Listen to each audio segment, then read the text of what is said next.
Ce sac est beaucoup trop grand pour la cabine. Les gens comme vous pensent toujours que les règles ne s'appliquent pas.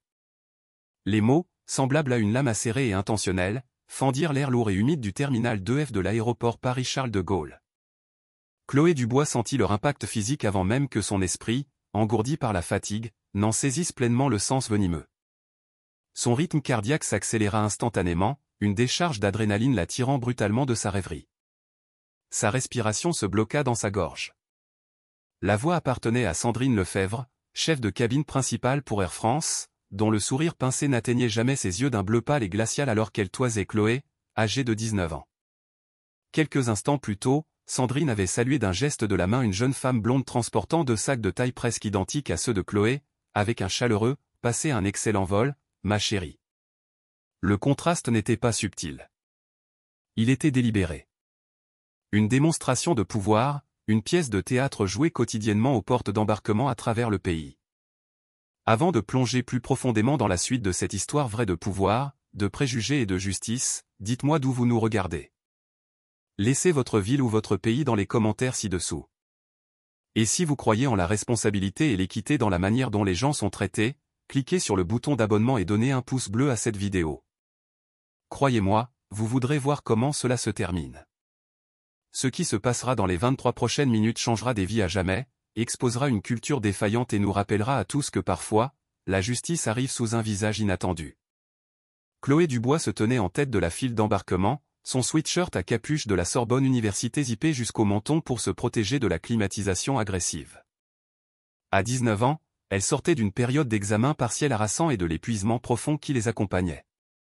Tout ce qu'elle désirait, c'était monter à bord du vol Air France 835, s'enfoncer dans son siège en classe premium économie et dormir jusqu'à ce que les roues touchent le tarmac de Nice. Son apparence était simple, un contraste frappant avec les voyageurs d'affaires tirés à quatre épingles et les influenceurs prêts pour Instagram qui l'entouraient. Un jean délavé, des baskets usées et un casque à réduction de bruit coûteux autour du cou constituaient son uniforme de voyage. Dans une main, elle tenait son téléphone affichant sa carte d'embarquement. Sur son épaule était suspendu son sac à dos, et dans son autre main, elle tenait un simple sac fourre-tout vert foncé contenant son ordinateur portable, un manuel universitaire et un petit pilulier avec ses médicaments contre l'anxiété. Chloé n'était pas étrangère au voyage en avion. Son père lui avait inculqué une approche méthodique de la navigation dans les aéroports depuis qu'elle était assez grande pour porter son propre sac. Elle connaissait les règles, pas seulement celles affichées sur les panneaux, mais aussi les règles tacites. Avancer. Ne pas ralentir les files. Être prête. Respecter l'espace des autres. Elle avait emprunté cette ligne entre Paris et la maison au moins 12 fois au cours de la dernière année seulement. La file pour l'embarquement du groupe 3 commença à bouger. Chloé avança, son regard fixé sur la passerelle, le portail vers 5 heures de silence béni et la chaleur de son foyer. Les passagers devant elle passèrent sans incident, un homme d'affaires avec une valise à roulettes presque identique à son sac à dos, un couple de retraités avec des oreillers de voyage assortis, une jeune femme avec deux sacs similaires à ceux de Chloé. Et puis, ce fut son tour, carte d'embarquement prête sur son téléphone. Carte d'embarquement, ordonna une voix sèche. Chloé leva les yeux, offrant un sourire poli et fatigué à l'hôtesse de l'air qui scannait les billets. Le badge de la femme indiquait « Sandrine Lefebvre ». « Bonjour », dit Chloé en tendant son téléphone. Mais la politesse, semblait-il, n'allait pas suffire aujourd'hui. Sandrine Lefebvre paraissait approcher la cinquantaine, avec un carré blond si précis qu'il formait un casque autour de son visage, maintenu rigide par la laque. Elle portait l'uniforme d'Air France, bleu marine avec des touches de rouge, mais avec des fioritures personnelles, un foulard décoratif noué juste comme il faut, 3 bracelets en or qui cliquetaient à chaque mouvement de son poignet, et une collection de pins qui suggéraient des années de service, mais qui commençaient à alourdir le revers de sa veste comme de petites médailles d'honneur. Ses yeux, d'un bleu pâle et jugeur, ne scannèrent pas Chloé. Ils l'inspectèrent, s'attardant avec une désapprobation évidente sur son sweat à capuche, son jean, son apparence simple. Ses yeux se plissèrent légèrement en passant du visage de Chloé à ses sacs, une micro-expression de décision se formant avant même qu'elle n'ait vérifié la carte d'embarquement. Il y avait quelque chose dans ce regard qui suggérait que Chloé avait déjà commis une infraction simplement en se tenant là. Sandrine travaillait pour Air France depuis 24 ans. Elle avait commencé à l'époque où la compagnie avait encore un autre nom, avant la fusion, avant la refonte de l'image de marque. Elle avait servi des boissons à des ministres, une fois à une célébrité mineure, et avait développé ce qu'elle considérait comme un instinct infaillible pour détecter les problèmes. Au cours de ces 2 décennies de service, elle avait vu l'industrie changer, son autorité diminuer, et de plus jeunes agents de bord, avec moins d'expérience et de dévouement, être promus avant elle. 3 mois plus tôt, Sandrine avait été écartée pour le poste de chef de cabine principal qu'elle convoitait. Le rôle était allé à Derek Foster, de 15 ans son cadet, avec la moitié de son expérience. La raison officielle était sa perspective nouvelle et son approche innovante du service client. La raison officieuse, qu'elle soupçonnait sans pouvoir le prouver, était que la compagnie aérienne voulait des visages plus jeunes au poste de direction. Depuis lors, une froideur s'était installée dans ses interactions avec les clients. Son attitude autrefois professionnelle s'était calcifiée en quelque chose de plus dur, de plus cassant, prêt à se fissurer à la moindre pression. Elle avait commencé à voir chaque interaction comme un test de son autorité restante, une chance de prouver son indispensabilité par une application rigide des règles, réelles et imaginaires. Sandrine scanna le téléphone de Chloé. Bip. Ses yeux se plissèrent, un petit froncement se formant au coin de sa bouche. Chloé Dubois. Premium Economy. Siège Hublot. Puis son regard tomba sur les sacs de Chloé, ses lèvres s'amincissant en une ligne de désapprobation si pratiquée qu'elle semblait permanente. Vous avez trop d'articles, dit Sandrine, sa voix plate et assez forte pour que les gens derrière Chloé puissent entendre. Vous n'avez droit qu'à un article personnel et un bagage à main. Chloé cligna des yeux, momentanément confuse. Elle désigna son sac à dos et son sac fourre-tout. Ceci est mon bagage à main, et ceci est mon article personnel, expliqua-t-elle calmement. Le sac fourre-tout se glisse sous le siège. J'ai voyagé avec la même configuration des dizaines de fois. Le sourire de Sandrine était une ligne fine et désagréable. J'en suis sûr, mais aujourd'hui, sur mon vol, ce sac est trop grand pour être un article personnel. Vous ralentissez la file, mademoiselle.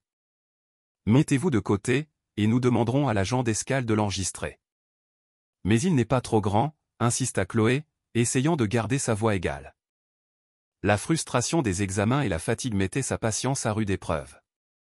Regardez, il contient mon ordinateur portable et mes médicaments. C'est un sac d'ordinateur standard. Il rentre parfaitement dans le gabarit. Pour prouver son point, Chloé se tourna vers le gabarit à bagages en métal à côté du comptoir et laissa tomber son sac fourre-tout dans l'emplacement pour articles personnels. Il glissa à l'intérieur avec plusieurs centimètres de marge. Elle se retourna vers Sandrine, s'attendant à un signe résigné de la main. Au lieu de cela, le visage de Sandrine se durcit. Les yeux bleus se transformèrent en glace. Elle ne vit pas la démonstration de Chloé comme une preuve, mais comme un défi, une contestation publique de son autorité qui ne pouvait rester sans réponse. « Madame, je suis le membre d'équipage le plus gradé sur ce vol, » dit Sandrine, sa voix tombant dans un monotone bas et menaçant. « Les gabarits sont un guide. Je prends la décision finale, et je décide que ce sac n'est pas conforme. Maintenant, allez-vous vous mettre de côté et enregistrer le sac, ou refusez-vous une instruction de l'équipage ?» Le changement de langage fut immédiat et terrifiant. Refuser une instruction était une phrase gâchette, celle qui faisait passer un passager d'ennuyeux à risque pour la sécurité. Chloé sentit une vague glacée d'anxiété la submerger, ses paumes devenant soudainement moites contre la sangle de son sac. « Je ne refuse rien, » dit Chloé, son cœur commençant à battre si fort qu'elle se demanda si les autres pouvaient l'entendre. Elle sentait les regards des autres passagers. « J'essaie juste d'expliquer que mon sac respecte les règles. Je ne veux pas l'enregistrer. Mon ordinateur portable et mes médicaments sont dedans. » Tout le monde dit ça, se moqua Sandrine, son regard se tournant vers un homme d'affaires derrière Chloé, qui consultait maintenant sa montre avec impatience.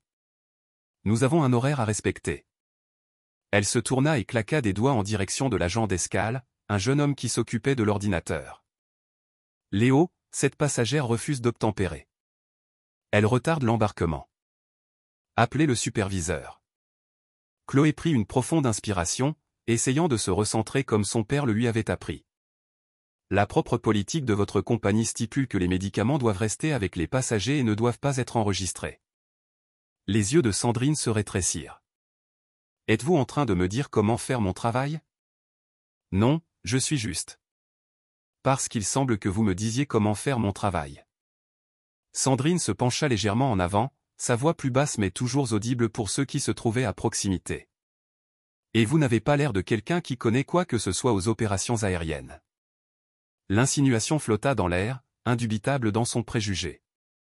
Léo Martin était agent d'escale pour Air France depuis un peu moins de 7 mois.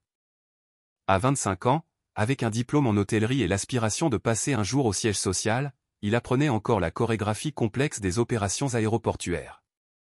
Sa formation avait mis l'accent sur 2 priorités contradictoires, la satisfaction du client et les départs à l'heure. Lorsque ces deux-là entraient en collision, comme c'était souvent le cas, il se retrouvait dans une situation sans issue. Il était également en période d'essai. Encore 2 mois avant que son poste ne devienne permanent, avec les avantages et la sécurité. 2 mois de plus à marcher sur le fil du rasoir, à satisfaire des collègues difficiles tout en faisant ce qu'il savait être juste. En regardant l'interaction entre Sandrine et la jeune passagère, Léo sentit un œuf familier se former dans son estomac. Il avait déjà vu Sandrine à l'œuvre. 3 semaines plus tôt, elle avait fait pleurer une grand-mère pour un écart de poids de bagages à main. Il y a 2 jours, elle avait fait des histoires à propos des documents d'un animal d'assistance, ce qui avait retardé l'embarquement de 18 minutes. Sandrine, peut-être qu'on peut juste. Commença Léo, sa voix douce et incertaine. Sapes-tu mon autorité, Léo? Claqua Sandrine, sa voix aussi tranchante qu'une lame. Elle est agressive. Appelle le superviseur ou j'appelle le commandant de bord et je vous signale tous les deux. La menace plana dans l'air. Léo savait ce que cela signifiait. Les plaintes des membres d'équipage senior allaient dans les dossiers permanents. Les dossiers permanents déterminaient qui restait et qui partait lors des suppressions de postes. Avec 2 mois restant à sa période d'essai, il ne pouvait pas se permettre ce risque. Léo chercha sa radio, le visage rouge d'embarras et de colère refoulé. Il croisa brièvement le regard de Chloé, une excuse silencieuse dans ses yeux. Derrière Chloé, la file des passagers du groupe 3 devenait agitée.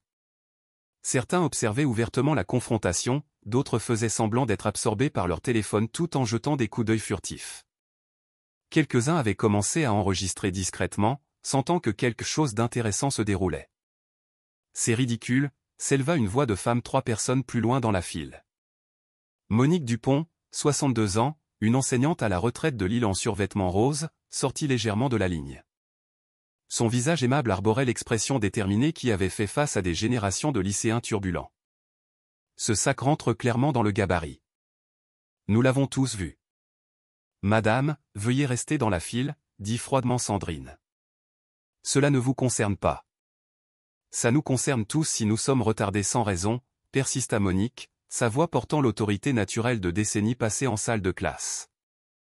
Le sac de la jeune femme respecte les exigences. Je regarde ce qui se passe et je n'aime pas ce que je vois. De plus loin, un homme en costume d'affaires impeccable consulta sa montre avec impatience. Enregistrez juste le sac, gamine. Certains d'entre nous ont des correspondances à prendre. Stéphane Mercier, 44 ans, consultant en gestion, en était à son 3e vol de la journée. Sa patience s'était évaporée quelque part au-dessus de Lyon. Il ne se souciait pas particulièrement des détails de la situation. Il voulait juste arriver à son siège et fermer les yeux pour quelques précieuses minutes avant de se plonger dans la présentation qu'il devait réviser. « Monsieur, je ne peux pas enregistrer ce sac », tenta d'expliquer Chloé en se tournant légèrement. « Mes médicaments. » Alors faites ce qu'elle dit, interrompit Stéphane en désignant Sandrine. « Ça ne vaut pas la peine de rater une correspondance pour ça. » Le superviseur d'escale, Lucas Moreau, 38 ans, les cheveux clairsemés et les yeux perpétuellement inquiets, arriva au podium de la porte, légèrement essoufflé. Il s'occupait d'un problème d'assistance pour fauteuil roulant à la porte voisine. « Quel est le problème ici, Sandrine ?» demanda Lucas, ses yeux allant de l'hôtesse de l'air au visage sévère à la jeune femme en sweat à capuche. Cette passagère, commença Sandrine en montrant Chloé comme si elle était une pièce à conviction, refuse d'enregistrer son 2e bagage à main non conforme. Je lui ai donné une instruction directe et elle est devenue argumentative et agressive, retardant tout le processus d'embarquement. Elle crée une perturbation. Agressive? La voix de Chloé se brisa d'incrédulité. Je ne l'étais pas. Je vous ai juste montré qu'il rentre dans le gabarit. Mes médicaments sont dans ce sac. Vous voyez, dit Sandrine à Lucas, les bras croisés. provocatrice, non coopérative.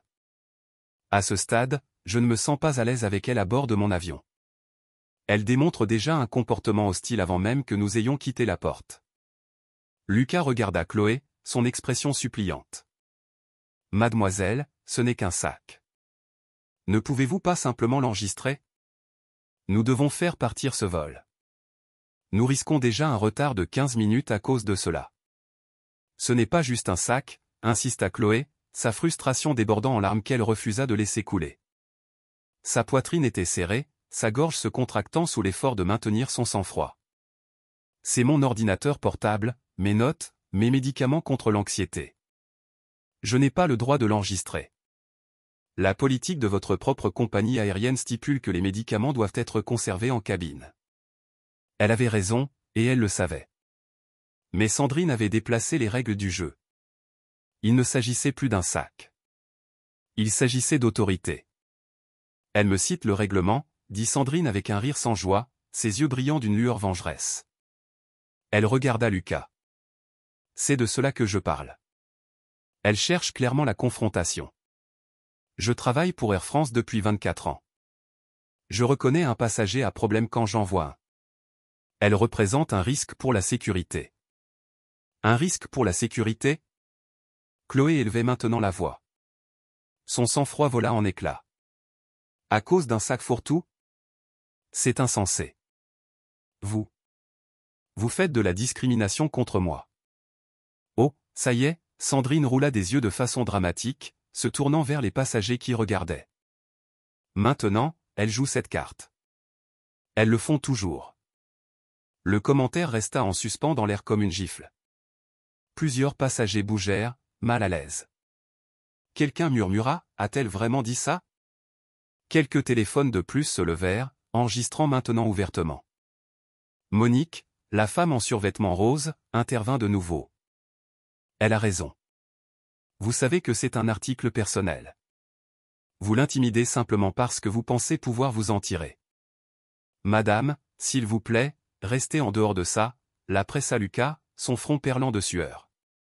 Je ne le ferai pas, répondit fermement Monique. J'ai enseigné au lycée pendant 38 ans. Je sais ce qu'est l'intimidation. Je sais aussi ce qu'est le préjugé. Et je vois les deux en ce moment. C'est absurde, claqua Sandrine, mais une rougeur montait le long de son cou. Stéphane, l'homme d'affaires, souffla de frustration. Pour l'amour de Dieu, enregistrez juste le sac, gamine. Nous voulons tous rentrer chez nous. Une jeune femme, son téléphone enregistrant clairement la scène, secoua la tête. Non, c'est mal. C'est clairement un article personnel, de la même taille que le mien, que personne n'a remis en question. Elle leva un sac fourre-tout élégant de taille presque identique à celui de Chloé. La zone d'embarquement sombrait dans le chaos. Les passagers prenaient parti, les voix s'élevaient, la tension montait comme de l'électricité statique avant un orage. Sandrine, voyant son autorité contestée par plusieurs passagers, mit les bouchées doubles. C'est tout, déclara-t-elle, sa voix s'élevant. Lucas, elle n'est pas coopérative. Elle m'a accusé d'un crime et elle fait une scène. Elle ne montera pas dans ce vol. Point final. Vous ne pouvez pas faire ça. S'écria Chloé, la panique montant dans sa poitrine. Absolument. Et je le fais, dit Sandrine, son visage un masque de victoire froide. En fait, je ne la veux pas dans cette zone d'embarquement. Elle est une source de perturbation. Elle se tourna vers Lucas, qui avait l'air malade. Lucas, appelle la police de l'aéroport. Fais-la expulser. La police? Murmura Léo, le visage cendré. Pour refus d'obtempérer à une instruction de l'équipage et pour être devenue agressive, le corrigea bruyamment Sandrine. Elle est une menace. Faites-les venir maintenant. Lucas, piégé entre une hôtesse de l'air vétéran de 24 ans et une confrontation publique de plus en plus tendue, passa l'appel à contre-cœur.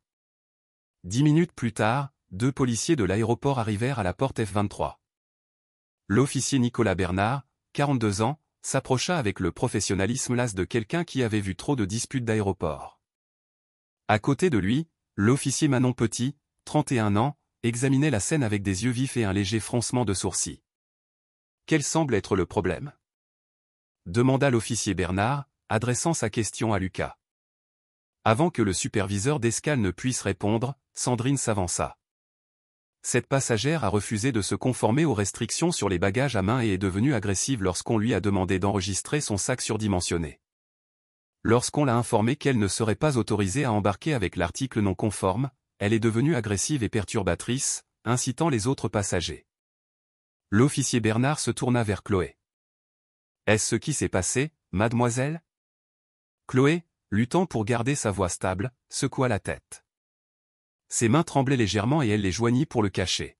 « Non, mon sac est conforme. Il rentre dans le gabarit. Je le lui ai montré. Elle refuse de me laisser embarquer parce que... » Elle hésita, ne voulant pas nommer explicitement ce qui se passait, mais n'ayant aucune autre explication, point parce qu'elle a décidé qu'elle ne m'aime pas. La passagère a porté des accusations de discrimination, ajouta rapidement Sandrine. Ce qui est totalement infondé. Il s'agit de se conformer aux réglementations de sécurité. L'officier Petit jeta un coup d'œil au sac fort ouvert, puis au gabarit, ses yeux se plissant légèrement. « Puis-je » demanda-t-elle en tendant la main vers le sac. Chloé acquiesça, et l'officier Petit plaça le sac dans le gabarit.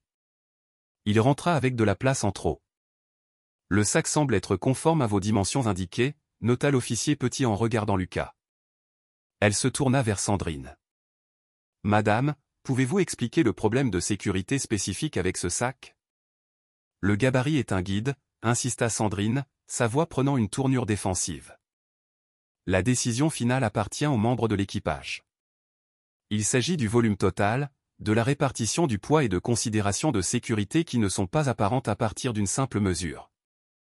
Quelles considérations de sécurité spécifiques s'appliquent ici ? Pressa l'officier Petit. La bouche de Sandrine s'ouvrit, puis se referma, incapable d'articuler une préoccupation réelle. L'officier Bernard, voulant clairement désamorcer plutôt qu'enflammer, se tourna vers Chloé. « Qu'y a-t-il dans le sac que vous ne pouvez pas enregistrer ? » « Mon ordinateur portable, mes notes de cours des partiels et mes médicaments sur ordonnance, » expliqua Chloé, sa voix plus stable maintenant que quelqu'un semblait écouter. « La propre politique de votre compagnie aérienne stipule que les médicaments doivent rester avec les passagers en cabine. »« C'est exact, » confirma doucement Léo, s'attirant un regard furieux de Sandrine. L'officier Bernard soupira. « Écoutez, mademoiselle, je comprends que c'est frustrant, mais à ce stade, l'équipage a pris sa décision. Ils ont le pouvoir de refuser l'embarquement s'ils estiment qu'il y a un problème de conformité ou de comportement. Donc, on me retire d'un vol que j'ai payé parce que mon sac, qui rentre dans votre propre gabarit, n'est en quelque sorte pas conforme, même s'il contient des articles que votre politique dit que je ne peux pas enregistrer. » La voix de Chloé montait de nouveau. « On vous retire parce que vous êtes devenue perturbatrice, » corrigea Sandrine. « Votre comportement est le problème maintenant. » Plusieurs passagers avaient formé une petite foule. Monique s'avança. « Officier, j'ai observé toute cette interaction. Cette jeune femme n'a été que polie jusqu'à ce qu'on la pousse bien au-delà du raisonnable. Madame Lefebvre, en revanche, a été ouvertement hostile et a fait des commentaires qui m'ont semblé nettement préjudiciables. »« Madame, veuillez reculer, » dit l'officier Bernard. L'officier Petit observait attentivement la scène. Y a-t-il un compromis possible ici ? Peut-être que la passagère pourrait retirer les médicaments et l'ordinateur portable, enregistrer le sac et transporter ces articles dans un contenant plus petit ? Le visage de Lucas s'éclaira. Oui, ce serait absolument. Non, interrompit Sandrine. Elle a déjà démontré qu'elle n'est pas disposée à suivre les instructions de l'équipage. Je ne la veux pas sur mon vol. Chloé resta immobile, un calme étrange s'installant soudainement en elle. Elle avait atteint la fin des options raisonnables. D'un geste assuré, elle sortit son téléphone. « J'ai besoin de passer un appel, » dit-elle doucement. « À qui ? Votre avocat ?» se moqua Sandrine. Chloé ne répondit pas. Elle composa simplement un numéro, ses yeux ne quittant jamais le visage de Sandrine.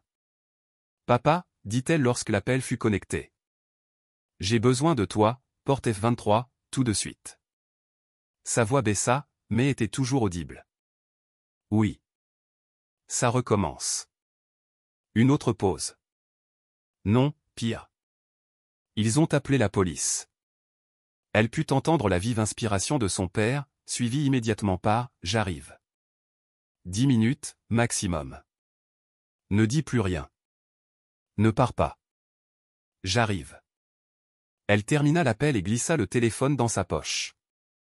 Un calme étrange s'installa en elle. Le chaos de la zone d'embarquement, le murmure des passagers, l'hostilité rigide de Sandrine, les officiers incertains, tout semblait s'éloigner. Chloé avait passé sa vie à regarder son père gérer les crises avec une dignité composée qui poussait les autres à se remettre en question. Maintenant, elle canalisait cette même énergie. « Officier, dit-elle calmement, j'apprécierais que vous attendiez environ 15 minutes avant de prendre une décision. Quelqu'un arrive qui peut résoudre cette situation. » Le rire de Sandrine fut sec, méprisant. « Nous n'allons pas retarder tout un vol pour que votre papa vienne se disputer avec nous, ma petite. » La condescendance dans sa voix était palpable. L'officier petit étudia le visage de Chloé. Quelque chose dans l'assurance de la jeune femme la fit hésiter. « Qui vient exactement ?» demanda-t-elle. « Mon père, répondit simplement Chloé. Philippe Dubois. Le nom ne signifiait rien pour Sandrine, qui roula des yeux de façon dramatique. « Lucas, nous devons terminer l'embarquement. Officier, veuillez l'éloigner de la zone d'embarquement pour que nous puissions continuer. » Léo, l'agent d'escale, s'était immobilisé. Ses yeux s'écarquillèrent en regardant Chloé avec une nouvelle compréhension. Sa bouche s'ouvrit légèrement, puis se referma alors que la réalisation se faisait jour. « Lucas, murmura-t-il d'urgence, tirant sur la manche du superviseur. Je pense que nous devrions attendre. Attendre quoi? Demanda Sandrine, l'irritation claire dans sa voix. Léo déglutit difficilement. Parce que si elle parle de Philippe Dubois, alors nous devons vraiment attendre. Le visage de Lucas passa de la confusion à le choc, puis à quelque chose proche de la peur. Dubois. Le Philippe Dubois? Je me fiche qu'il soit le ministre de la Santé, claqua Sandrine. Nous avons un horaire à respecter.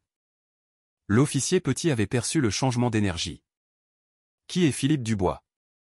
Demanda-t-elle directement à Léo. Avant que Léo ne puisse répondre, Chloé parla, sa voix calme mais parfaitement audible dans la zone d'embarquement soudainement silencieuse. Il sera là dans environ 10 minutes. Elle consulta sa montre. Vous devriez peut-être vous préparer. Le vol Air France 835 à destination de Nice sera retardé d'environ 15 minutes. Nous nous excusons pour ce désagrément. La voix de Lucas crépita dans le système de sonorisation, tendue et légèrement plus aiguë que la normale. La foule à la porte F23 avait grandi. Ce qui avait commencé comme une simple dispute d'embarquement s'était transformé en autre chose.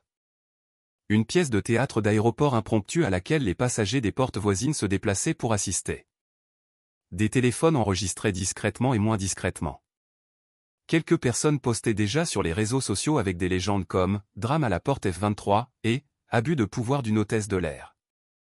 Sandrine se tenait rigide à côté du podium de la porte, son visage un masque de détermination professionnelle miné par le tapotement rapide de son pied droit. Toutes les quelques secondes, elle vérifiait sa montre, puis lançait un regard furieux à Chloé comme si la présence continue de la jeune femme était un affront personnel. « C'est ridicule », siffla-t-elle à Lucas. « Nous retardons un vol de 183 passagers parce qu'une fille refuse de suivre des instructions simples. » Lucas n'osa pas la regarder dans les yeux. « Sandrine, je pense que nous devrions. » « Non », le coupa-t-elle sèchement. « J'ai pris ma décision. La passagère est non coopérative et perturbatrice. Elle n'embarque pas. Point final. » Elle se tourna vers l'officier Bernard. « Officier, j'insiste pour que vous retiriez cette passagère de la zone d'embarquement immédiatement.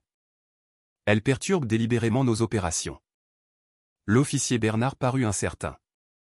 La confrontation s'était transformée en quelque chose de peu familier, et il sentait une complexité politique qui n'était pas apparente au départ. « Madame, je pense qu'à ce stade, puisque le vol a déjà été annoncé comme retardé, il est logique d'attendre et de voir si cette situation peut être résolue sans expulsion. »« De quel côté êtes-vous » demanda Sandrine, sa voix s'élevant. « Nous ne prenons pas parti, madame. Nous essayons de résoudre une situation. » Chloé restait là où elle se tenait, son sac fourre-tout vert maintenant serré protecteur contre sa poitrine. Elle n'avait pas dit un mot depuis la fin de l'appel, ses yeux concentrés sur le long couloir menant à la porte. Son calme extérieur démentait l'énergie nerveuse qui la parcourait. Le pouls rapide, la bouche sèche, le léger tremblement dans ses mains qu'elle contrôlait en serrant plus fort le sac. L'énergie agitée de la foule changeait. Ce qui avait été une impatience agacée se transformait en une attente curieuse. Quelque chose arrivait. Quelqu'un arrivait. Le récit changeait en temps réel, et tout le monde le sentait. Monique, l'enseignante à la retraite, s'était positionnée protectriquement près de Chloé. « Vous tenez le coup, ma chérie » demanda-t-elle doucement. Chloé hocha la tête. « Cela arrive plus souvent que vous ne le pensez » murmura-t-elle en retour. « Mais plus pour très longtemps. »« J'ai enseigné pendant près de 4 décennies, » répondit Monique. « J'ai vu ce genre de choses trop de fois. Restez forte. » Stéphane Mercier, l'homme d'affaires qui avait initialement dit à Chloé d'enregistrer le sac, consultait de nouveau sa montre avec une agitation croissante. « Je vais rater ma correspondance à ce rythme, » se plaignit la personne en particulier. « C'est un manque total de professionnalisme. »« Peut-être devriez-vous lui dire de simplement respecter les vraies règles, » répondit un autre passager, d'un ton pointu, en désignant Sandrine. « Ce ne sont même pas les règles, » ajouta quelqu'un d'autre. Le sac rentrait dans le gabarit. Nous l'avons tous vu. J'ai voyagé avec des sacs plus grands que ça, commenta une femme avec un sac à main de créateur plus grand que celui de Chloé. Jamais eu de problème. Oui, je me demande bien pourquoi, marmonna une voix à l'arrière, l'implication claire dans le ton. Les murmures devenaient plus forts, les sympathies de la foule changeant clairement de camp. Sandrine sentait son contrôle lui échapper comme du sable entre ses doigts. Son autorité, autrefois absolue, s'érodait à chaque minute qui passait. Elle se tourna de nouveau vers les officiers avec un désespoir croissant. « Cela devient une situation de sécurité » insista-t-elle, la voix tendue. « Vous devez évacuer la zone. » L'officier petit secoua la tête. « Madame, ce sont des passagers avec des billets qui attendent un vol retardé. Il n'y a aucune menace à la sécurité ici. »« Alors expulsez-la, » dit Sandrine en montrant Chloé du doigt, son doigt tremblant légèrement. « C'est elle la cause de tout ça. Je crois que nous avons établi que son sac est dans les limites de taille déclarées par la compagnie aérienne, » répondit calmement l'officier petit. « À ce stade, je ne vois pas de motif d'expulsion. » Le visage de Sandrine devint rouge foncé. « Vous ne comprenez pas. Je suis le membre d'équipage le plus gradé sur ce vol. » Sa voix s'éleva. « Je détermine qui embarque et qui n'embarque pas. Sur la base du respect des réglementations, contra l'officier petit. Pas des préférences personnelles. » La tension montait à chaque seconde. Plusieurs autres passagers avaient sorti leur téléphone pour enregistrer. Lucas avait l'air d'être sur le point d'être malade. Léo se tenait figé, ses yeux allant de Sandrine au couloir. Soudain, l'officier Bernard se redressa, son attention captée par quelque chose au bout du terminal. « Quelqu'un arrive, » dit-il doucement à sa partenaire. Une ondulation parcourut la foule. Quelque chose se passait au bout du couloir. Les gens se tournaient pour regarder. Quelques-uns s'écartèrent, créant un petit chemin. Chloé vérifia sa montre. 8 minutes, dit-elle doucement. Il est en avance. La foule s'écarta davantage alors qu'une grande silhouette en costume anthracite avançait d'un pas déterminé dans le couloir. Même de loin, il y avait quelque chose d'imposant dans sa présence qui poussait instinctivement les gens à s'écarter. Sandrine, remarquant le changement d'attention, se tourna pour regarder. « Quoi encore » lança-t-elle. Mais sa voix avait perdu une partie de son assurance.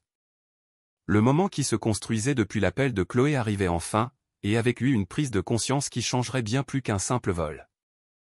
Tandis que la foule de la porte F23 tournait son attention vers l'extrémité du hall, Chloé sentit son esprit vagabonder vers les leçons que son père lui avait enseignées au fil des ans sur la façon de naviguer dans un monde qui ne la voyait pas toujours clairement.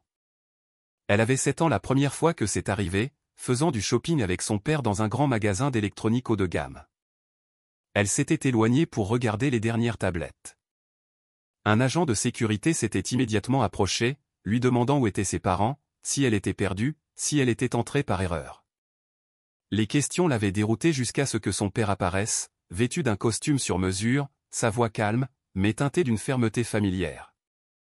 Elle est avec moi, avait-il simplement dit. L'agent s'était excusé profusément une fois qu'il avait réalisé qui était Philippe Dubois, pas n'importe quel client, mais le PDG d'une grande société de conseil en technologie qui fournissait les systèmes de gestion des stocks du magasin. Plus tard dans la voiture, voyant sa confusion, Philippe lui avait expliqué doucement mais honnêtement, « Chloé, il y aura des moments où les gens te regarderont et feront des suppositions basées sur rien de plus que ton apparence. Quand cela arrivera, tu auras 3 choix. Tu peux te mettre en colère, tu peux être triste, ou tu peux être stratégique. » C'est quoi, stratégique? Avait demandé Chloé, du haut de ses 7 ans. Ça veut dire que tu réfléchis avant d'agir. Tu considères le résultat que tu veux obtenir, puis tu choisis le chemin le plus susceptible de t'y mener. Il l'avait regardé sérieusement. Se mettre en colère peut faire du bien sur le moment, mais ça change rarement les esprits.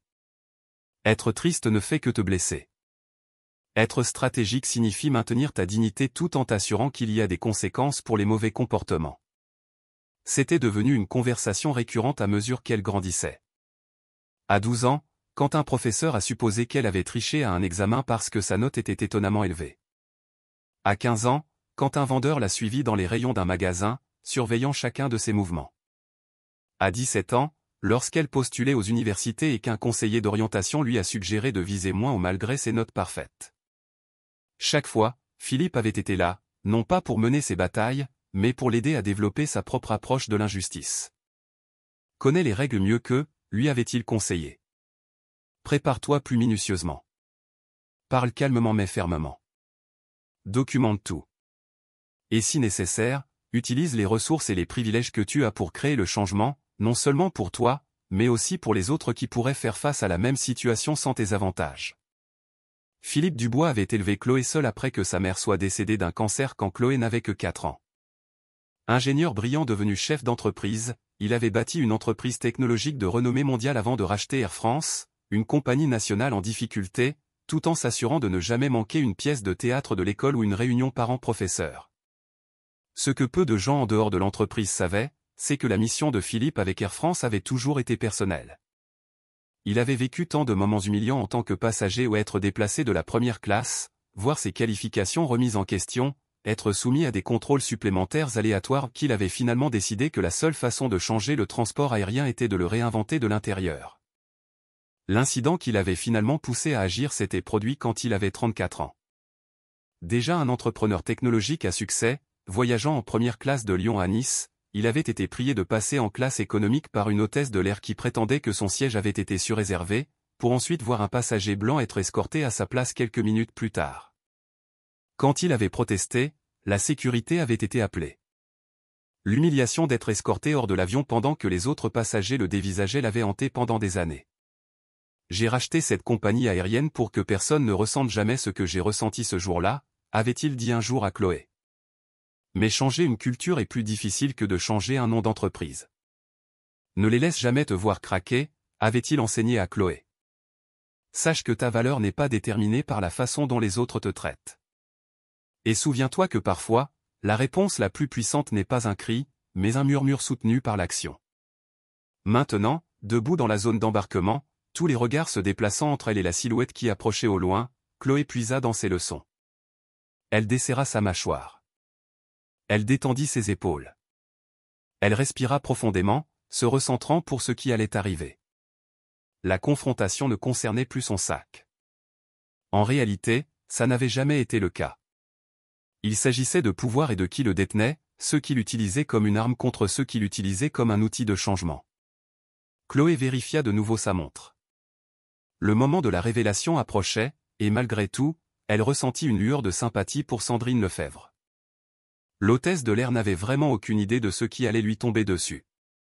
Au bout de l'étendue brillante du hall principal du terminal 2F, une silhouette apparut. De loin, il n'y avait rien de particulièrement remarquable chez lui. Un homme grand dans un costume anthracite sur mesure, marchant d'un pas décidé. Pourtant, à mesure qu'il se rapprochait, l'atmosphère dans le terminal changea subtilement. Ce n'était pas seulement son apparence, bien que celle-ci soit assez frappante.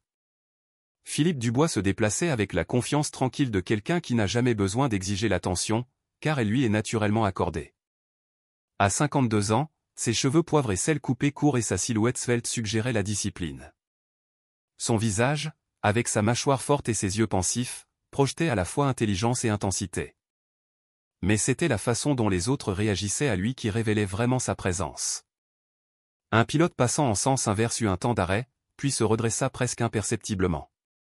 Une agente d'escale à la porte F21 donna un coup de coude à sa collègue, toutes deux le regardant passer. La barista du kiosque à café interrompit son service, la reconnaissance se lisant sur son visage. Alors qu'il approchait, l'éclairage fluorescent capta le bordeaux profond de sa cravate, la couleur signature d'Air France, et le discret pins avec le logo de la compagnie sur son revers, les seuls signes extérieurs de son lien avec l'entreprise. Mais c'était suffisant pour ceux qui savaient. Chaque pas apportait des vagues de reconnaissance parmi le personnel du terminal, une onde de conscience qui le précédait comme un héros invisible. Philippe Dubois ne ressemblait pas à ce que la plupart des gens attendaient d'un PDG de compagnie aérienne. Il n'y avait pas d'entourage, pas de service de sécurité, pas d'accessoires tape à accent grave l'œil signalant la richesse ou le statut. Juste un homme dans un costume bien coupé portant une mallette en cuir, se déplaçant avec l'efficacité de quelqu'un qui valorise le temps le sien et celui des autres. Ses yeux, si semblables à ceux de sa fille, balayaient le hall devant lui, localisant rapidement la porte F23 et la foule inhabituelle qui s'y était rassemblée. Son rythme ne faiblit jamais, mais ceux qui observaient attentivement auraient pu remarquer un léger resserrement de sa mâchoire, le seul signe extérieur de la colère qui montait en lui. À l'approche de la porte F23, la foule s'écarta instinctivement, créant un chemin sans qu'on le lui demande. Les visages se tournèrent, les conversations s'interrompirent en pleine phrase. Les téléphones furent levés, enregistrant discrètement et moins discrètement. L'air lui-même semblait changer, chargé d'anticipation. Sandrine, toujours en train de se disputer avec l'officier Petit, n'avait pas remarqué le changement d'énergie. C'est une violation flagrante du protocole, insistait-elle, sa voix montant de frustration. J'ai 24 ans d'expérience et je vous dis que cette passagère n'est pas conforme et doit être expulsée. Léo, l'agent d'escale, était devenu complètement pâle. Ses yeux suivaient l'approche de Philippe avec la fascination figée de quelqu'un qui regarde une force irrésistible se diriger vers un objet inamovible. Il avait vu le PDG une fois auparavant, lors d'une réunion générale de l'entreprise, mais jamais d'aussi près, jamais dans ce contexte. « Lucas » murmura-t-il d'urgence, tirant sur la manche du superviseur.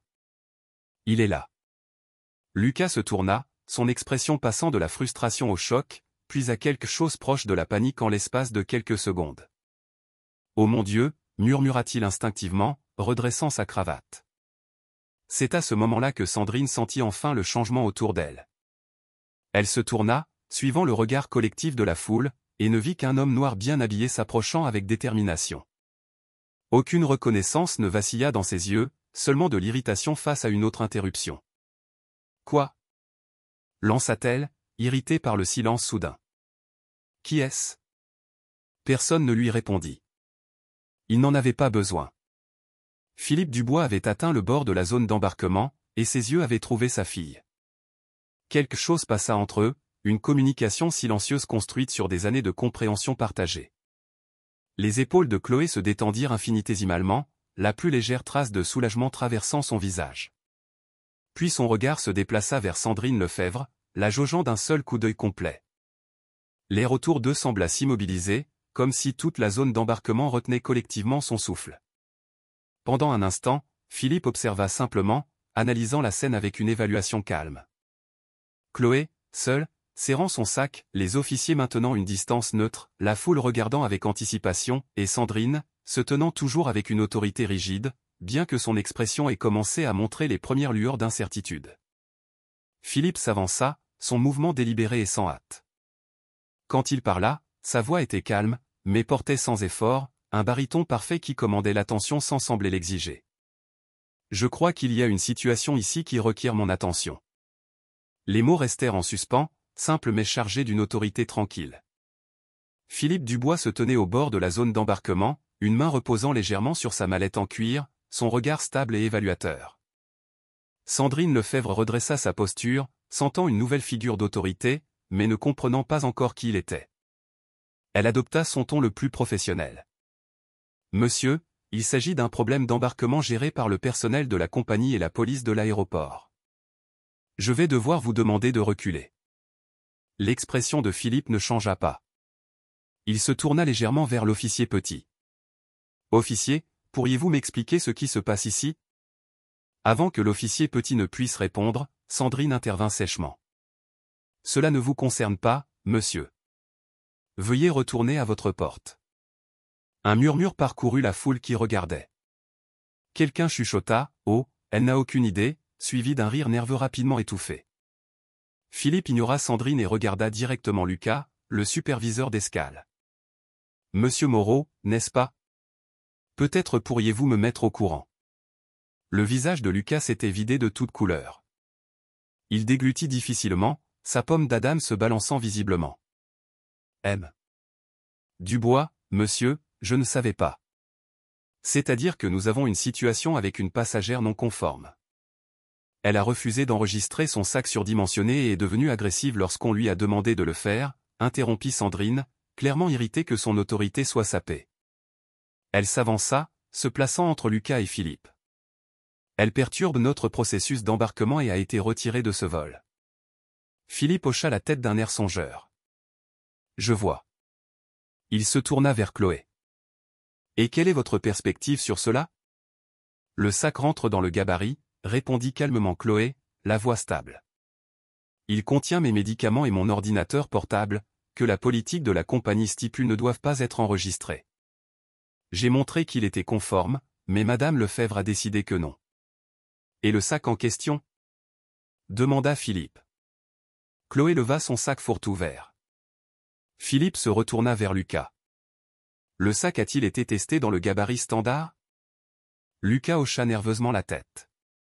Oui, monsieur. Il rentre dans les dimensions. Alors j'ai du mal à comprendre le problème, dit Philippe, sa voix restant mesurée. Si le sac respecte les dimensions publiées par Air France pour un article personnel, et qu'il contient des articles que notre politique stipule explicitement doivent rester en cabine, pourquoi empêche-t-on ma fille d'embarquer? Le mot fit passer une autre ondulation dans la foule. Les yeux de Sandrine s'écarquillèrent légèrement, la première lueur d'incertitude traversant son visage. « Votre fille » répéta-t-elle, sa voix perdant un peu de son tranchant. « Oui » répondit simplement Philippe. « Chloé Dubois. »« Je suis Philippe Dubois. » L'expression de Sandrine suggérait que le nom ne lui disait toujours rien. « Eh bien, monsieur Dubois, je suis sûr que vous êtes très important dans votre domaine, mais il s'agit d'une affaire de compagnie aérienne. Et en tant que membre d'équipage le plus gradé. Point et en tant que président-directeur général et actionnaire majoritaire d'Air France, interrompit Philippe, sa voix toujours calme, mais avec un tranchant d'acier. Maintenant, je crois que cela me concerne au plus haut point. Les mots atterrirent comme un coup de tonnerre dans la zone d'embarquement silencieuse. Plusieurs passagers eurent le souffle coupé. Quelqu'un chuchota, putain de merde. Quelques téléphones de plus se levèrent pour enregistrer ce qui devenait rapidement un moment viral en devenir. La bouche de Sandrine s'ouvrit, puis se referma. Son visage rougit, puis se vida de couleurs en succession rapide alors que les pleines implications de la déclaration de Philippe s'enregistraient. Ses yeux se portèrent sur le pins de son revers, pas n'importe quel logo d'entreprise, mais la version exécutive avec ses accents dorés distinctifs. « Vous êtes. » Commença-t-elle, mais ne sembla pas pouvoir terminer sa pensée, sa voix s'éteignant dans le silence. Le PDG d'Air France, confirma Philippe, son ton factuel. Maintenant, peut-être pourriez-vous m'expliquer pourquoi une passagère avec un sac conforme contenant des articles médicalement nécessaires se voit refuser l'embarquement sur l'un de mes appareils. Toute la zone d'embarquement était devenue complètement silencieuse. Même le bruit de fond de l'aéroport semblait s'être estompé, comme si le monde lui-même attendait la réponse de Sandrine. Le sang-froid de Sandrine se brisa. Il doit y avoir une certaine confusion. Le sac paraissait surdimensionné de mon point de vue, et lorsque la passagère a argumenté. A argumenté ou a expliqué? Demanda Philippe, ses yeux ne la quittant jamais.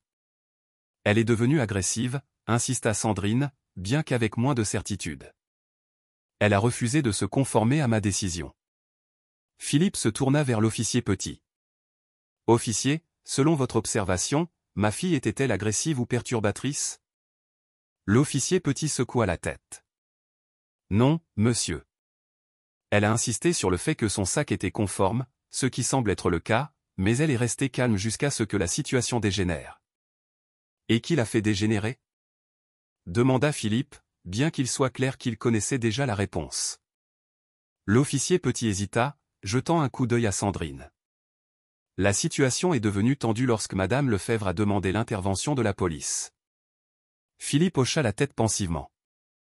Il se retourna vers Sandrine, étudiant son badge nominatif. Madame Lefebvre, vous travaillez pour Air France depuis combien de temps? 24 ans, répondit-elle, une pointe de défensive se glissant dans sa voix. Alors vous êtes certainement familière avec nos valeurs fondamentales et nos politiques de service client, dit Philippe. Peut-être pourriez-vous m'indiquer la politique spécifique qui donne aux membres de l'équipage le pouvoir de passer outre les dimensions de bagages publiées lorsqu'il a été démontré qu'un sac rentre dans le gabarit standard. Sandrine déglutit difficilement. C'est une question de discrétion de l'équipage pour des raisons de sécurité et opérationnelles. Je vois, dit Philippe. Et quelle préoccupation de sécurité ou opérationnelle spécifique ce sac particulier posait-il? Sandrine n'avait pas de réponse. Sa bouche s'ouvrit, puis se referma. Laissez-moi vous poser une autre question, Madame Lefebvre, continua Philippe, sa voix faussement conversationnelle. Auriez-vous pris la même décision si la passagère avait été quelqu'un d'autre? Quelqu'un qui avait une apparence différente de ma fille? L'insinuation flotta dans l'air. Le visage de Sandrine rougit de nouveau. C'est une accusation scandaleuse. Cela n'a rien à voir avec. Je n'ai pas fait d'accusation, Madame Lefebvre, coupa doucement Philippe. J'ai posé une question à laquelle j'attends toujours que vous répondiez. Le silence s'étira, inconfortable. Le fait est, continua Philippe, alors qu'aucune réponse ne venait, que vous avez pris une décision subjective qui contredisait notre politique publiée.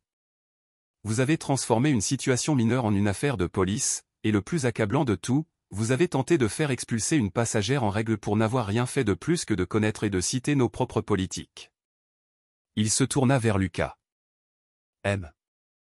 Moreau, en tant que superviseur d'escale, avez-vous vérifié si la décision de Madame Lefebvre était conforme à la politique de l'entreprise? Lucas avait l'air misérable. J'aurais dû vérifier plus attentivement, monsieur. Oui, vous auriez dû, acquiesça Philippe. Sa voix resta égale, mais la déception était indubitable. Lorsqu'un membre du personnel de cabine tente de retirer un passager, cette décision doit être examinée, et non approuvée automatiquement. Il se tourna pour s'adresser à toute la zone d'embarquement. Mesdames et messieurs, au nom d'Air France, je tiens à m'excuser pour le retard et pour la conduite non professionnelle dont vous avez été témoin aujourd'hui. Ce n'est pas ainsi que nous formons notre personnel à interagir avec nos passagers. Aucun de nos passagers. L'accent mis sur le mot « aucun » était léger mais sans équivoque. Il se retourna vers Sandrine. Madame Lefebvre, je vous retire de ce vol. Quoi? Halta Sandrine, l'incrédulité évidente dans sa voix. Vous ne pouvez pas. Je crois que je peux, répondit calmement Philippe. Et je le fais.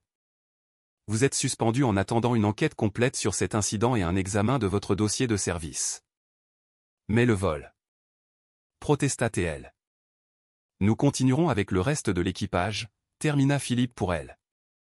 Je crois que vous avez un agent de bord de réserve en attente, conformément au protocole. Lucas hocha rapidement la tête. Oui, monsieur. Léa Girard est dans le salon de l'équipage. Veuillez l'appeler pour qu'elle prenne en charge les fonctions de Madame Lefebvre, ordonna Philippe. Il se retourna vers Sandrine. Veuillez remettre votre badge d'identification à M. Moreau et vous présenter aux ressources humaines demain matin à 9 h. Sandrine se tenait figée, son visage un masque de choc et d'humiliation. C'est parce que c'est votre fille, réussit-elle finalement à dire. Vous faites du favoritisme. L'expression de Philippe se durcit pour la première fois. Non, Madame Lefebvre. C'est parce que vous n'avez pas suivi la politique de l'entreprise, que vous avez tenté d'appliquer des règles qui n'existent pas, que vous avez transformé une situation mineure en une affaire de police, et que vous avez démontré précisément le type de comportement qui sape tout ce que cette compagnie aérienne représente. Il se pencha légèrement, sa voix plus basse mais toujours audible pour ceux qui se trouvaient à proximité. La dignité de nos passagers n'est pas une question discrétionnaire. C'est le fondement de notre service. Lorsque vous compromettez cette dignité, vous compromettez tout ce que nous représentons. Ses yeux la fixèrent pendant un long moment. Le fait que vous ayez choisi ma fille comme cible garantit simplement que j'en ai été témoin personnellement plutôt que d'en entendre parler par un tiers. Et ne vous y trompez pas, si je découvre que cela fait partie d'un schéma, ce ne sera pas seulement ce vol que vous perdrez. La menace était claire, mesurée, et délivrée avec la certitude tranquille de quelqu'un qui avait à la fois l'autorité et la volonté de la mettre à exécution. Vous ne pouvez pas simplement licencier quelqu'un pour avoir appliqué les règles sur les bagages, dit Sandrine, sa voix s'élevant de désespoir. Ce n'est pas ce que je fais, répondit Philippe. Je suspends quelqu'un pour abus d'autorité, violation de la politique de l'entreprise, et traitement irrespectueux d'un passager. L'enquête déterminera la suite. Il se tourna vers Lucas. Veuillez escorter Madame Lefebvre vers la zone du personnel et vous assurer que l'agent de bord de réserve est appelé. Puis vers l'officier Bernard. Merci pour votre aide, officier. Je crois que la situation est maintenant sous contrôle. Alors que Sandrine était emmenée, protestant toujours, Philippe se tourna vers Chloé. Tu vas bien? Elle hocha la tête. Je vais bien. Bien. Il posa une main douce sur son épaule, puis s'adressa à la foule qui regardait. Encore une fois, je m'excuse pour le retard. L'embarquement va reprendre dans un instant, et en guise de petit geste d'appréciation pour votre patience, chaque personne sur ce vol recevra un bon de voyage pour un usage futur. La foule commença à se disperser, bourdonnant d'excitation à propos de ce qu'elle venait de voir. Plusieurs passagers sortirent leur téléphone, tapant furieusement des tweets, des textes, des publications sur les réseaux sociaux qui allaient bientôt propager l'histoire bien au-delà de la porte F23. Philippe Dubois, PDG d'Air France, venait de démontrer de la manière la plus publique possible qu'il y avait des conséquences au traitement irrespectueux des passagers, même quand personne ne savait qui regardait. La zone de la porte F23 s'était transformée. Ce qui avait été une scène de tension et de confrontation quelques minutes plus tôt se réorganisait maintenant avec une précision quasi militaire sous la direction tranquille de Philippe Dubois. Sandrine Lefebvre avait été escortée vers la zone du personnel par la sécurité, son badge d'identification de la compagnie aérienne maintenant dans la main tremblante de Lucas Moreau. L'hôtesse de l'air de réserve, Léa Girard, une femme joyeuse d'une trentaine d'années, était arrivée et aidait à reprendre le processus d'embarquement avec une efficacité professionnelle. Philippe se tenait au podium, s'adressant aux passagers qui avaient assisté à la confrontation. « Mesdames et messieurs, nous allons reprendre l'embarquement dans un instant. Nous apprécions votre patience pendant ce retard. En compensation pour le désagrément, chaque personne sur ce vol recevra un bon de voyage de 200 € pour un futur voyage sur Air France. Nos agents d'escale vous les enverront automatiquement par email. » La réaction de la foule fut mitigée. Certains étaient impressionnés par la résolution rapide et la compensation, d'autres digéraient encore ce dont ils avaient été témoins. Plusieurs passagers envoyaient des SMS ou publiaient frénétiquement sur les réseaux sociaux, leurs pouces volant sur les écrans. Le hashtag PDguerrance commençait déjà à être en tendance locale. L'officier Bernard et l'officier Petit s'étaient retirés, leur service n'étant plus requis. Sacré retournement de situation, commenta tranquillement Bernard à sa partenaire. L'officier Petit hocha la tête. Et pas un instant trop tôt. Cette situation prenait une mauvaise tournure. Elle jeta un coup d'œil à Philippe, qui parlait maintenant doucement avec Lucas. On ne voit pas souvent un PDG se salir les mains comme ça. Ou prendre ses propres politiques aussi au sérieux, acquiesça Bernard. La plupart auraient juste offert un bon d'achat à la gamine et seraient passés à autre chose.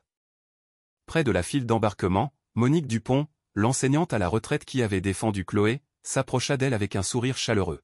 « Eh bien, ça, c'est quelque chose que j'attendais de voir depuis longtemps, dit-elle en tapotant le bras de Chloé. Votre père est tout à fait remarquable. Merci, répondit Chloé, serrant toujours son sac fort ouvert. Et merci d'avoir pris la parole plus tôt. Peu de gens l'auraient fait. Plus de gens devraient le faire, répondit simplement Monique. Quand on a enseigné au lycée aussi longtemps que moi, on apprend à reconnaître quand quelqu'un est injustement pris pour cible. Elle jeta un coup d'œil vers Philippe. Mais ça aide quand la cavalerie arrive, n'est-ce pas? Chloé sourit légèrement. Parfois. Léo Martin se tenait à la porte d'embarquement, scannant les billets avec une efficacité nerveuse, ses yeux se tournant de temps en temps vers Philippe, qui parlait maintenant tranquillement avec Lucas. Léo avait été témoin de quelque chose de déterminant pour sa carrière aujourd'hui, à la fois ce qu'il fallait faire et ce qu'il ne fallait jamais faire dans le service client d'une compagnie aérienne. Son esprit tournait à plein régime. Il avait failli garder le silence, failli laisser Sandrine écraser une passagère innocente parce qu'il s'inquiétait pour sa période d'essai. Cette pensée le rendit légèrement malade. Lucas semblait en état de choc, hochant la tête à plusieurs reprises pendant que Philippe lui parlait. « Oui, monsieur. Absolument, monsieur. Je comprends parfaitement. Ça n'arrivera plus, monsieur. » Philippe se détourna de Lucas et s'approcha de sa fille. Pour la première fois depuis son arrivée, son masque professionnel s'adoucit légèrement. « Tu vas bien ?» demanda-t-il doucement. Chloé hocha la tête. « Je vais bien, juste fatiguée et prête à être à la maison. Nous parlerons plus tard, promis-il. Je vais passer quelques appels. Il y a des choses qui doivent être traitées immédiatement. » Alors que les passagers commençaient à reformer leur file d'embarquement, beaucoup observaient l'interaction père-fille avec un nouvel intérêt, faisant des liens et remodelant leur compréhension de ce qu'ils avaient vu. Stéphane Mercier, l'homme d'affaires impatient qui avait dit à Chloé d'enregistrer le sac, s'approcha avec hésitation. « Monsieur Dubois, je tiens à m'excuser pour mes commentaires de tout à l'heure. J'étais frustré par ma correspondance, mais ce n'est pas une excuse. » Philippe l'étudia brièvement, puis hocha la tête. « Merci pour cela, monsieur Mercier. Nous nous assurons que vous ayez votre correspondance à Nice. » Stéphane parut surpris, puis reconnaissant. « Merci. » Pendant ce temps, une onde de choc se propageait dans le terminal à mesure que la nouvelle se répandait. D'autres employés d'Air France aux portes voisines redressaient leurs uniformes, vérifiaient les procédures, soudainement conscients que le PDG était dans le bâtiment et prêtait une attention toute particulière aux interactions avec les clients. De l'autre côté de la zone d'embarquement, Philippe sortit son téléphone et composa un numéro. « Claire, c'est Philippe. J'ai besoin que l'équipe de direction soit réunie pour un appel vidéo d'urgence dans 30 minutes. Oui, y compris le service juridique et les ressources humaines. Nous avons une situation qui nécessite une attention immédiate. » Il écouta brièvement, puis continua. « Aussi, je veux que tous les incidents de service client impliquant des litiges sur les bagages ou des refus d'embarquement des 6 derniers mois soient extraits pour examen. Et donnez-moi le dossier personnel complet de Sandrine Lefebvre. » Une autre pause. Parce que nous venons peut-être de découvrir la pointe d'un iceberg très problématique, et je veux savoir jusqu'où il va. En terminant l'appel, Philippe remarqua plusieurs passagers l'enregistrant ouvertement avec leur téléphone. Plutôt que de s'y opposer, il hocha légèrement la tête en signe de reconnaissance. La transparence serait essentielle dans ce qui allait suivre. Il retourna là où Chloé attendait dans la file d'embarquement premium. « Ton vol devrait partir bientôt. J'ai demandé qu'on laisse le siège à côté de toi libre pour que tu sois plus à l'aise. »« Tu n'es pas obligé de faire ça, » dit rapidement Chloé. « Je ne veux pas de traitement de faveur. » Philippe sourit légèrement. « Ce n'est pas un traitement de faveur. C'est un PDG de compagnie aérienne qui s'assure qu'une passagère qui vient de subir une confrontation stressante ait un peu d'espace pour décompresser. Je ferai la même chose pour n'importe quel passager dans ta situation. » Chloé n'avait pas l'air entièrement convaincue, mais elle hocha la tête. « Tu rentres avec moi ?» Philippe secoua la tête. « Je dois rester et m'occuper de ça, mais je serai à la maison demain et nous parlerons à ce moment-là. » Il hésita, puis ajouta plus doucement. « Je suis fier de la façon dont tu t'es comporté aujourd'hui. Tu as gardé ton sang-froid dans une situation où beaucoup n'auraient pas pu. » « J'ai eu un bon professeur, » répondit Chloé avec un petit sourire. Alors que l'annonce d'embarquement retentissait dans le système de sonorisation, Philippe recula de nouveau, redevenant le PDG professionnel plutôt que le père inquiet. « Bon voyage, » dit-il. « On se parle demain. » Chloé hocha la tête, tendit sa carte d'embarquement à Léo et descendit la passerelle, son sac fourre-tout vert solidement en main. Derrière elle, les rouages de la responsabilité avaient déjà commencé à tourner. Le jet d'affaires élégant atterrit à l'aéroport de Nice-Côte d'Azur juste après 21h, 3 heures après l'arrivée du vol Air France 835. Philippe Dubois débarqua, son costume toujours impeccable malgré la longue journée, son expression pensive mais résolue. La confrontation à la porte F-23 avait déclenché une série d'événements qui avaient consumé son après-midi et allaient probablement remodeler sa compagnie aérienne. Son chauffeur l'attendait sur le tarmac. directement à la maison, monsieur? Demanda l'homme en prenant la mallette de Philippe. Oui, Jacques. La journée a été longue. Pendant le trajet vers sa villa sur les hauteurs de Nice, Philippe réfléchit à la réunion de direction d'urgence qu'il avait convoquée depuis Paris. Le choc initial sur les visages de son équipe de direction lorsqu'il avait détaillé l'incident avait rapidement cédé la place à une profonde inquiétude, non seulement concernant le comportement d'une hôtesse de l'air, mais aussi sur ce que cela révélait potentiellement de leur culture d'entreprise. Ce n'est pas un incident isolé, avait déclaré Claire Johnson, sa directrice des opérations, avec une certitude sombre. Si Lefebvre s'est senti assez à l'aise pour faire cela, surtout à une passagère qui la défiait, il y a presque certainement d'autres cas dont nous ne sommes pas au courant. L'examen préliminaire du dossier personnel de Sandrine Lefebvre avait confirmé ce soupçon. Cette plainte de client au cours des 18 derniers mois, toute traitée et classée sans suite par son supérieur direct avec une documentation minimale. Le schéma était indubitable. 5 des 7 plaignants étaient des personnes de couleur, et tous les cas impliquaient des interprétations contestées des politiques de bagages ou d'embarquement. Alors que la voiture entrait dans l'allée de sa maison, Philippe vit des lumières allumées dans la cuisine. Chloé était encore réveillée, l'attendant. Elle était à l'îlot de la cuisine, un manuel ouvert, une tasse de thé refroidissant à côté d'elle. Elle leva les yeux quand il entra, son expression un mélange de soulagement et de tension persistante. « Salut, papa. »« Salut, ma chérie. » Philippe posa sa mallette et desserra sa cravate. « Comment vas-tu » Chloé haussa les épaules. « Mieux, maintenant que je suis à la maison. » Elle hésita. « Que s'est-il passé après mon départ » Philippe se versa un verre d'eau avant de s'asseoir en face d'elle. Sandrine Lefebvre a été suspendue en attendant l'enquête. Mais ce n'est que le début. Que veux-tu dire ? Nous avons examiné son dossier. Il y a un schéma, Chloé. Plusieurs plaintes, toutes étrangement similaires à ton expérience, toutes classées sans suite par son superviseur. Il secoua la tête. Et ce n'est pas tout. Nous avons lancé un examen de tous les incidents similaires dans toute la compagnie. Les chiffres préliminaires ne sont pas bons. Donc, ce n'est pas seulement elle, dit doucement Chloé. Non, c'est un problème culturel, un problème dont j'aurais dû être plus conscient. L'expression de Philippe était solennelle. J'ai toujours cru que la mise en place de bons systèmes empêcherait les mauvais comportements. Mais les systèmes ne valent que ce que valent les personnes qui les appliquent. Et quelque part en cours de route, nous avons développé des angles morts. Ce n'est pas de ta faute, papa. En tant que PDG, si, absolument. Le ton de Philippe était ferme, mais pas défensif. La culture de toute organisation reflète son leadership. Si Air France a un problème de discrimination, alors j'ai un problème de discrimination. Chloé étudia le visage de son père. Alors, que se passe-t-il maintenant ? Maintenant, nous réparons. Pas avec des communiqués de presse et des promesses vides, mais avec un changement structurel.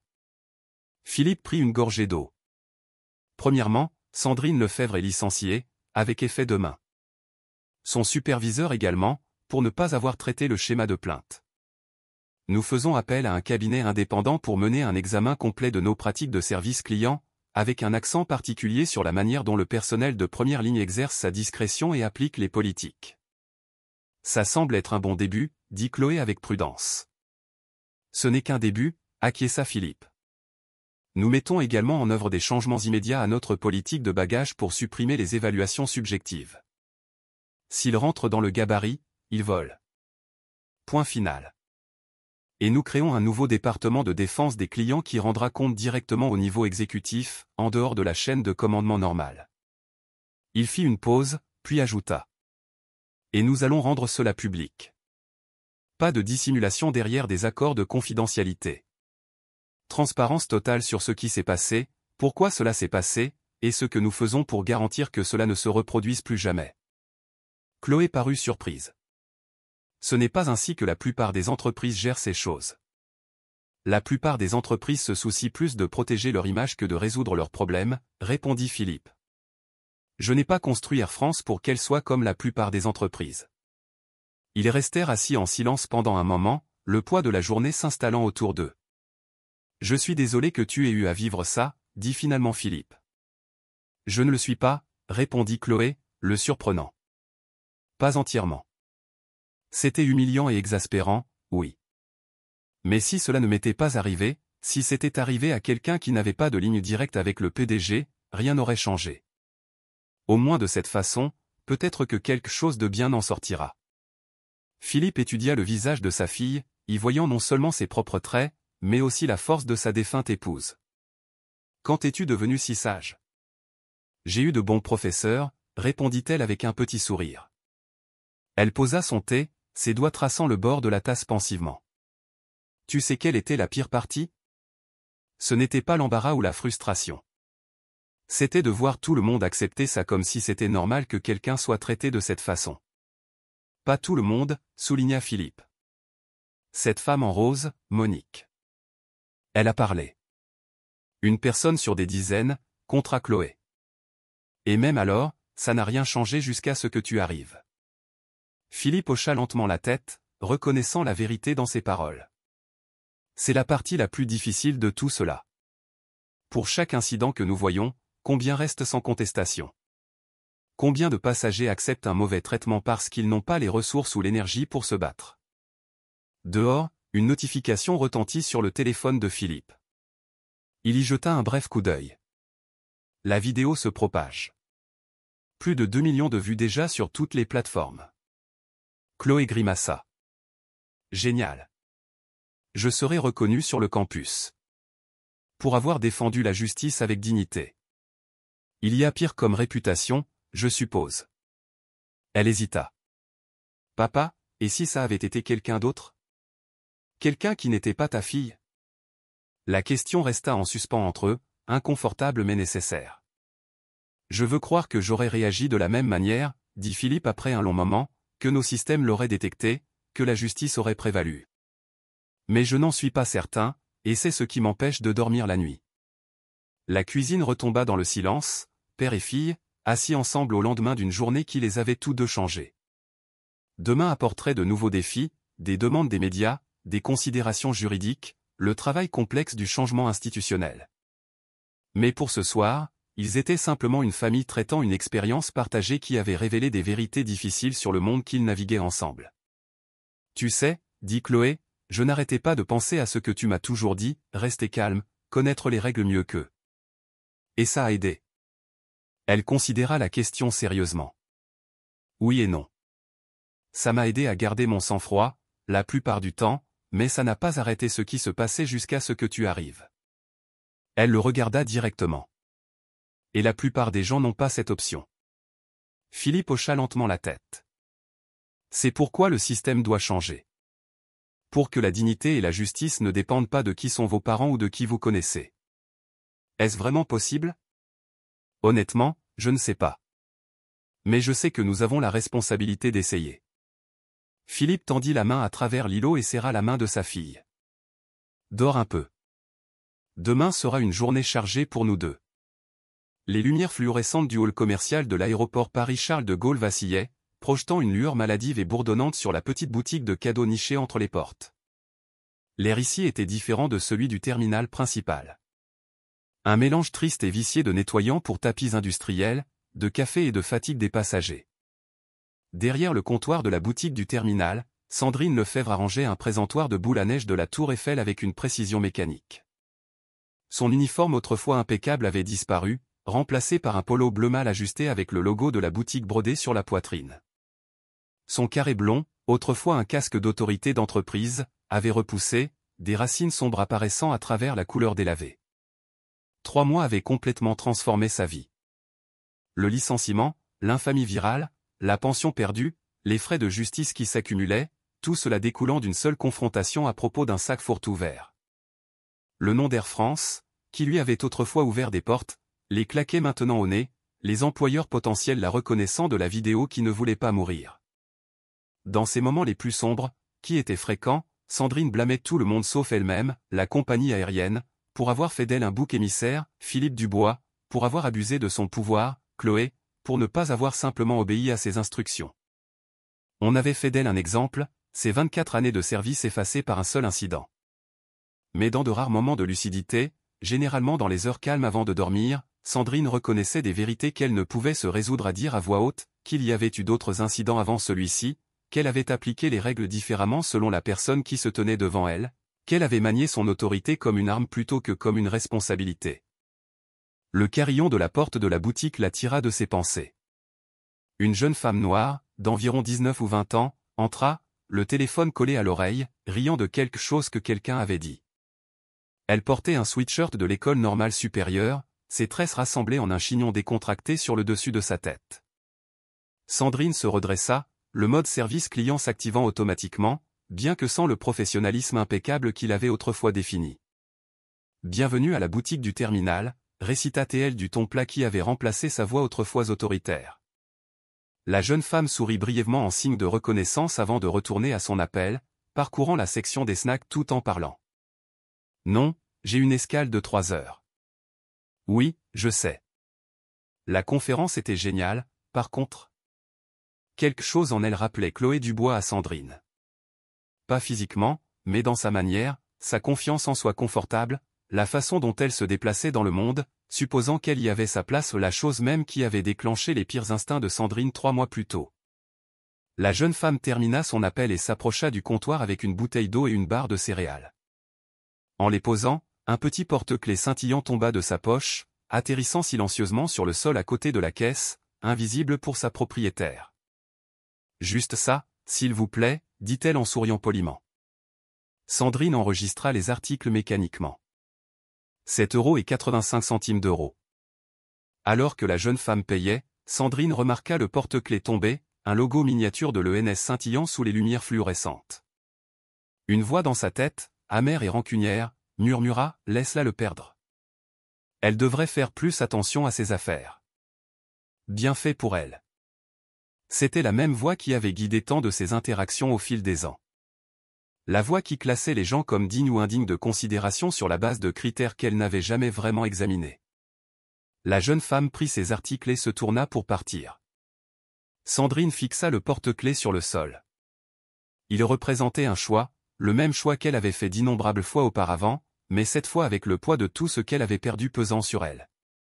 Elle pouvait être la personne qui laissait la jeune femme partir, prenant une petite victoire secrète et amère dans le malheur mineur de quelqu'un d'autre.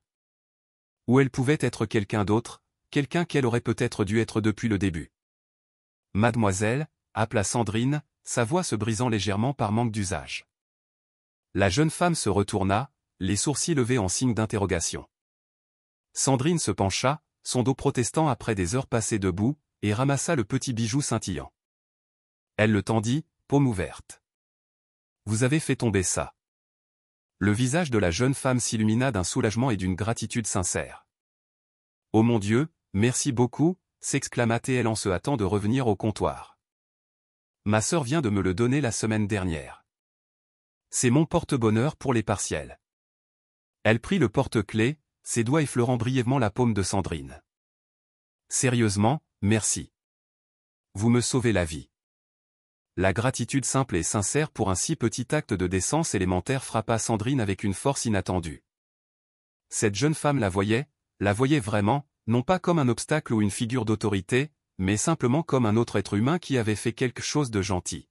« De rien », répondit Sandrine, les mots semblant étranges et peu familiers dans sa bouche. Alors que la jeune femme partait, souriante et réattachant le porte-clés à la coque de son téléphone, Sandrine resta immobile derrière le comptoir. À travers la vitrine de la boutique, elle pouvait voir un avion d'Air France rouler vers la piste, son logo brillant sous le soleil de l'après-midi. Elle ne porterait plus jamais cet uniforme ni ne détiendrait cette autorité. Sa carrière, son statut, son identité de chef de cabine principale expérimenté et respecté, tout cela avait disparu, remplacé par cette petite boutique et la tâche humble de vendre des souvenirs hors de prix à des voyageurs pressés. Mais dans ce moment de simple connexion humaine, de choix de la gentillesse plutôt que de l'amertume, Sandrine Lefebvre ressentit quelque chose qu'elle n'avait pas éprouvé depuis très longtemps. La satisfaction tranquille d'avoir fait ce qu'il fallait, non pas à cause des règles, de l'autorité ou de la peur des conséquences, mais simplement parce que c'était juste. Ce n'était pas la rédemption. Ce n'était pas le pardon. C'était juste un petit moment de grâce dans une vie qui avait été fondamentalement altérée par ses propres actions. Mais peut-être que c'était un début, non pas d'un retour à ce qui avait été, mais d'une nouvelle façon d'avancer. Dehors, l'avion d'Air France décolla, grimpant régulièrement dans le ciel bleu limpide d'Île-de-France, transportant des centaines de passagers qui ne connaîtraient jamais l'histoire de la façon dont une confrontation à une porte d'embarquement avait transformé non seulement une compagnie aérienne, mais aussi la vie de toutes les personnes impliquées. Et quelque part dans ce ciel, la dignité et le respect étaient devenus non seulement des valeurs d'entreprise sur un site web, mais des principes vivants guidant des milliers d'interactions quotidiennes. La preuve que parfois, un changement significatif commence par un seul moment de vérité, lorsque quelqu'un décide enfin que trop c'est trop et qu'une autre voie est possible. Si vous avez trouvé cette histoire inspirante, veuillez cliquer sur le bouton j'aime et vous abonner à notre chaîne pour plus d'histoires puissantes sur la dignité, la justice et la transformation. Votre soutien nous aide à partager ces messages importants avec plus de personnes. Avez-vous déjà été témoin ou victime de discrimination en voyageant? Partagez vos réflexions dans les commentaires ci-dessous. Et n'oubliez pas de cliquer sur la cloche de notification pour ne jamais manquer nos nouvelles publications. Merci de nous avoir suivis.